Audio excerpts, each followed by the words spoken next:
यूं ही नहीं मैं बन जाता हूं। कुदरत के कोने कोने से खूबियां खोज लाता हूं। गुणवत्ता की गहराइयों का गोताखोर हूं मैं। यूं ही नहीं मैं रजनीगंधा बन जाता हूं। कोर्ट ने, अभी मैं आपको बता रहा था कि कैसे राम मंदिर को दहलाने का प्लान था। कोर्ट ने आतंकी अब्दुल रहमान को 10 दिन की रिमांड पर भेज दिया है। शुरुआती पूछताछ में उसने अयोध्या पहुंचकर राम मंदिर पर हमले की साजिश की बात कबूल भी कर ली है।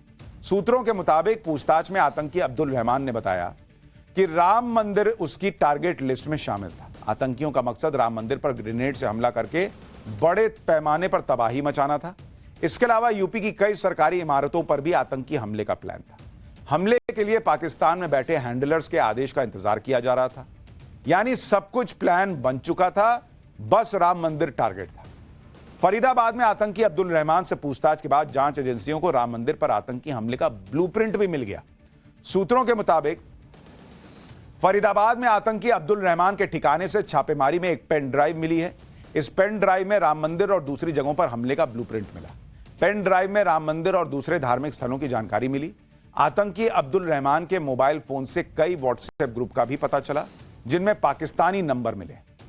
जांच एजेंसीज अब आतंकी अब्दुल रहमान के मोबाइल फोन से मिली व्हाट्सएप चैट को डिकोड करने में जुट गई हैं, ताकि आतंक के इस मॉड्यूल से जुड़े हर किरदार को बेनकाब किया जा सके। पाकिस्तान की खुफिया एजेंसी आईएसआई ने अपने मंसूबे पूरे करने के लिए आतंकी अब्दुल रहमान को जरिया बनाया। तो दुनिया के सबसे खूंखार आतंकी संगठन आईएसआईएस ने आतंकी हमले के लिए उसका ब्रेन वॉश किया। जांच एजेंसियों के सूत्रों के मुताबिक 10 महीने पहले आतंकी अब्दुल रहमान आईएसआईएस के खुरासान मॉड्यूल से जुड़ गया। सोशल मीडिया के जरिए वो आईएसकेपी के संपर्क में आया। आतंकी संगठन ने ब्रेन वॉश करके उसे राम मंदिर पर हमले के लिए तैयार किया। आतंकी संगठन के हैंडलर्स ने अब्दुल से कहा कि अयोध्या में जुल्म हुआ, तुम्हें बदला लेना है। इसके बाद राम मंदिर पर हमले की साजिश ऑनलाइन रची गई। मिल्कीपुर में अपनी दुकान पर ही अब्दुल रहमान ने आतंकी हमले की ट्रेनिंग ली। आतंकी हमले की ट्रेनिंग लेने के बाद आतंकी अब्दुल रहमान हैंडलर से मिलने फरीदाबाद भी गया, लेकिन उसके परिवार को अब भी यकीन नहीं हो रहा कि उनका बेटा इतनी बड़ी आतंकी साजिश में शामिल हो सकता है। आतंक के आरोप में गिरफ्तार बेटे के पिता का क्या कहना है, वो भी सुनिए। हमको जरा सा भी इसके बारे में नहीं पता था कि ये क्या कहाँ जा रहा है। खाली इतना बता के गया कि हम दिल्ली मरकज जा रहे हैं। अच्छा।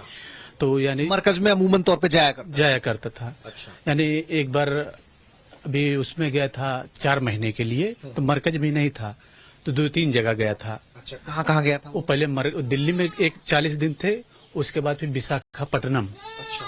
फिर वहां से आए दिल्ली, फिर चले गए थे मरकज। यानी फैजाबाद से एक शख्स आए थे, हाफिज उस्मान साहब, फैजाबाद के रहने वाले। जी वहाँ सराय मस्जिद में, वहीं पे उनका मस्जिद में अपना उनका रहते हैं, मरकज है वो भी। अच्छा। आतंकी अब्दुल रहमान से पूछताछ में कई संदिग्धों के नाम सामने आए, जिनकी तलाश में जांच एजेंसियों ने छापेमारी शुरू कर दी। आतंकियों के स्लीपर सेल एटीएस के रडार पर आ चुके हैं, जिनकी तलाश में यूपी एटीएस ने आज लखनऊ और इसके आसपास मोहनलालगंज में छापेमारी की। इसके अलावा यूपी एटीएस की टीम आजमगढ़, बलिया, मऊ और अयोध्या भी गई, जबकि हरियाणा एटीएस ने सोहाना में छापे मारे। यूपी एटीएस की टीम अयोध्या के मिल्कीपुर में आतंकी अब्दुल रहमान के घर गई। अब्दुल के घर में 2 घंटे सर्च ऑपरेशन चला। 4 घंटे तक पिता अबू बकर से पूछताछ हुई। आतंकी अब्दुल की अलमारी से कैश, लकड़ी से बनी बंदूक और दूसरा सामान बरामद किया गया। आतंकी अब्दुल रहमान की गिरफ्तारी के बाद जांच एजेंसियां महाकुंभ के दौरान राम मंदिर के ऊपर ड्रोन उड़ाए जाने के मामले को लेकर फिर से अलर्ट हो गई, क्योंकि आतंकी अब्दुल रहमान को हरियाणा के फरीदाबाद से गिरफ्तार किया गया। महाकुंभ के दौरान 17 फरवरी को राम मंदिर के गेट नंबर 3 के पास संदिग्ध ड्रोन उड़ा था। हालांकि राम मंदिर की सुरक्षा में तैनात एंटी ड्रोन सिस्टम की मदद से इसे मार गिराया गया और राम मंदिर के ऊपर ड्रोन उड़ाने की घटना को लेकर जो लोग हिरासत में लिए गए वो भी हरियाणा से ही थे।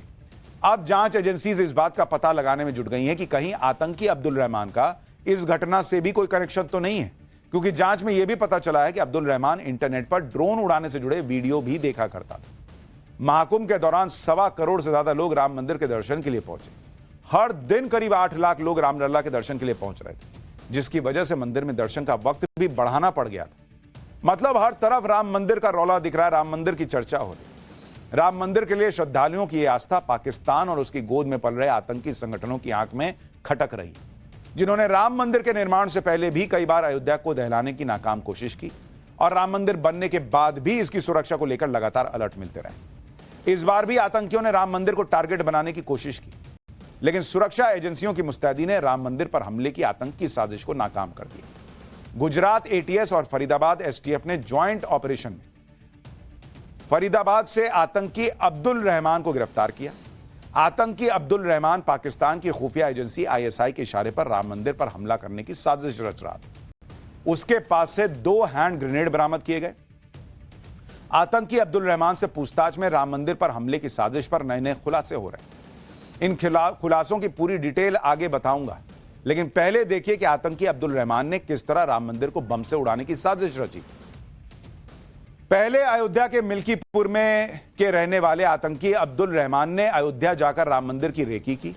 इसके बाद प्लान के तहत वो दिल्ली के पास फरीदाबाद पहुंचा और शंकर नाम बताकर रहने लगा। अब आतंकी अब्दुल रहमान के मोबाइल फोन से मिली व्हाट्सएप चैट को डिकोड करने में जुट गई हैं, ताकि आतंक के इस मॉड्यूल से जुड़े हर किरदार को बेनकाब किया जा सके।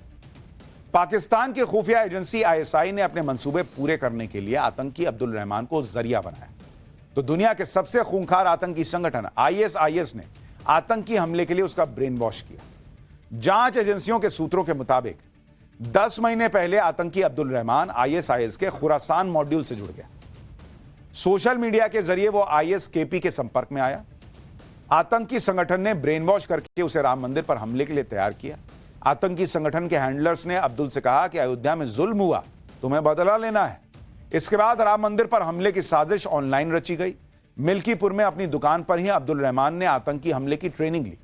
आतंकी हमले की ट्रेनिंग लेने के बाद आतंकी अब्दुल रहमान हैंडलर से मिलने फरीदाबाद भी गया, लेकिन उसके परिवार को अब भी यकीन नहीं हो रहा कि उनका बेटा इतनी बड़ी आतंकी साजिश में शामिल हो सकता है। आतंक के आरोप में गिरफ्तार बेटे के पिता का क्या कहना है, वो भी सुनिए। हमको जरा सा भी इसके बारे में नहीं पता था कि ये क्या कहाँ जा रहा है। खाली इतना बता के गया कि हम दिल्ली मरकज जा रहे हैं। तो यानी मरकज में अमूमन तौर पे जाया करता था। यानी एक बार अभी उसमें गया था 4 महीने के लिए, तो मरकज भी नहीं था, तो 2-3 जगह गया था। अच्छा, कहाँ गया था वो पहले दिल्ली में 40 दिन थे, उसके बाद फिर विशाखापट्टनम, फिर वहां से आए दिल्ली, फिर चले गए थे मरकज। यानी फैजाबाद से एक शख्स आए थे, हाफिज उस्मान साहब, फैजाबाद के रहने वाले हैं। जी वहाँ सराय मस्जिद में, वहीं पे उनका मस्जिद में अपना उनका रहते हैं, मरकज है वो भी। आतंकी अब्दुल रहमान से पूछताछ में कई संदिग्धों के नाम सामने आए, जिनकी तलाश में जांच एजेंसियों ने छापेमारी शुरू कर दी। आतंकियों के स्लीपर सेल एटीएस के रडार पर आ चुके हैं, जिनकी तलाश में यूपी एटीएस ने आज लखनऊ और इसके आसपास मोहनलालगंज में छापेमारी की। इसके अलावा यूपी एटीएस की टीम आजमगढ़, बलिया, मऊ और अयोध्या भी गई, जबकि हरियाणा एटीएस ने सोहाना में छापे मारे। यूपी एटीएस की टीम अयोध्या के मिल्कीपुर में आतंकी अब्दुल रहमान के घर गई। अब्दुल के घर में 2 घंटे सर्च ऑपरेशन चला। 4 घंटे तक पिता अबू बकर से पूछताछ हुई। आतंकी अब्दुल की अलमारी से कैश, लकड़ी से बनी बंदूक और दूसरा सामान बरामद किया गया। आतंकी अब्दुल रहमान की गिरफ्तारी के बाद जांच एजेंसियां महाकुंभ के दौरान राम मंदिर के ऊपर ड्रोन उड़ाए जाने के मामले को लेकर फिर से अलर्ट हो गई, क्योंकि आतंकी अब्दुल रहमान को हरियाणा के फरीदाबाद से गिरफ्तार किया गया। महाकुंभ के दौरान 17 फरवरी को राम मंदिर के गेट नंबर 3 के पास संदिग्ध ड्रोन उड़ा था। हालांकि राम मंदिर की सुरक्षा में तैनात एंटी ड्रोन सिस्टम की मदद से इसे मार गिराया गया और राम मंदिर के ऊपर ड्रोन उड़ाने की घटना को लेकर जो लोग हिरासत में लिए गए वो भी हरियाणा से ही थे। अब जांच एजेंसीज इस बात का पता लगाने में जुट गई हैं कि कहीं आतंकी अब्दुल रहमान का इस घटना से भी कोई कनेक्शन तो नहीं है, क्योंकि जांच में यह भी पता चला है कि अब्दुल रहमान इंटरनेट पर ड्रोन उड़ाने से जुड़े वीडियो भी देखा करता था। अयोध्या में राम मंदिर की सुरक्षा के लिए तो पीएम मोदी और सीएम योगी की जोड़ी ने पुख्ता इंतजाम किए ही हैं। इसके साथ ही योगी आदित्यनाथ यूपी में दूसरी जगहों पर सनातन के गौरव को लौटाने की मुहिम में भी जुटे हैं। जिनको अयोध्या से दिक्कत है भाई, उनको संभल से भी दिक्कत है। सीएम योगी की इस मुहिम के बीच आज संभल से जुड़ी एक बड़ी खबर आ गई, जिसने अयोध्या में राम मंदिर आंदोलन से जुड़ी यादों को ताजा कर दिया। संभल में सनातन के गौरव को लौटाने की जो लड़ाई सीएम योगी शुरू कर चुके हैं, उसमें आज अयोध्या वाला टर्निंग पॉइंट आ गया, जिसे हिंदू पक्ष अपनी बड़ी जीत बता रहा है। दरअसल कोर्ट ने आज हिंदू पक्ष की वो मांग मान ली जिसमें संभल की शाही जामा मस्जिद को विवादित ढांचा कहे जाने की मांग थी। सुनिए आज यूपी विधानसभा में सीएम योगी ने संभल में सनातन की पहचान मिटाने वालों को कैसे निशाने पर लिया। 26 फरवरी को संभल में 56 वर्षों के बाद शिव मंदिर में जलाभिषेक का कार्यक्रम भी हो रहा था।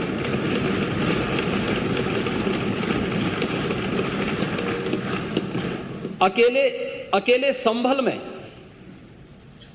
67 तीर्थ थे और 19 कूप भी थे, जिनको एक शरारत के तहत एक निश्चित समय के अंदर समाप्त कर दिया गया और जिनमें से 68 तीर्थों में से 54 तीर्थों को ढूंढना ये तो हमारी विरासत का हिस्सा है और हमने तो वही किया है। हमने तो वही कहा है कि जो हमारा है वो हमें मिल जाना चाहिए। सच कड़वा होता है और उस कड़वे सच को स्वीकार करने की सामर्थ्य भी होनी चाहिए। अब बात संभल में आए उस टर्निंग पॉइंट की जिसकी वजह से राम मंदिर आंदोलन फिर चर्चा में। दरअसल ऐसा पहली बार हुआ जब हाईकोर्ट ने अपने आदेश में उस इमारत को विवादित ढांचा करार दिया है जिसकी पहचान अब तक संभल की शाही जामा मस्जिद के तौर पर होती थी। इलाहाबाद हाईकोर्ट ने कहा कि शाही जामा मस्जिद नहीं, विवादित ढांचा है। कोर्ट की सुनवाई के दौरान ऐतिहासिक इमारत को विवादित ढांचा लिखा गया, जिसके बाद कोर्ट रिकॉर्ड्स में अब यह विवादित मस्जिद विवादित ढांचा कहलाएगी। आज से पहले इस इमारत की पहचान शाही जामा मस्जिद के तौर पर थी और अब कानून की नजर में शाही जामा मस्जिद विवादित ढांचा ही बच गई है। हाईकोर्ट के जज रोहित रंजन अग्रवाल ने अपने फैसले से आज इसे विवादित ढांचा लिखवाया। इलाहाबाद कोर्ट के स्टैंड पर हिंदू पक्ष के वकील विष्णु शंकर जैन को भी सुना कि जब कोई मामला कोर्ट में पेंडिंग होता है और एक पक्ष का ये क्लेम है कि मस्जिद है और दूसरे पक्ष का ये क्लेम है कि इसके सारे कैरेक्टरिस्टिक्स एक हिंदू मंदिर के हैं, तो जब तक कोर्ट उस इश्यू को फाइनली डिसाइड ना कर दे तब तक उसको डिस्प्यूटेड स्ट्रक्चर के रूप में उपयोग किया जाता है। डिस्प्यूटेड स्ट्रक्चर कहा जाता है जुडिशियल पार्लेंस में। मैं आपको बताना चाहता हूँ, राम मंदिर के केस में भी 70 साल जब मामला कोर्ट में पेंडिंग रहा तो court during the pendency of the proceeding ना उसको मस्जिद कह सकता है ना उसको मंदिर कह सकता है। वहाँ पे जिस तरह से पेंट का उपयोग किया गया है, पेंट सिर्फ एक बहाना है। मेन जो वहाँ पे हिंदू मंदिर के सबूत हैं उसको छुपाने की पूरी कोशिश है और जिस पेंट का उपयोग किया गया है वो ASI प्रोटेक्टेड मॉन्यूमेंट में अलाउड ही नहीं है।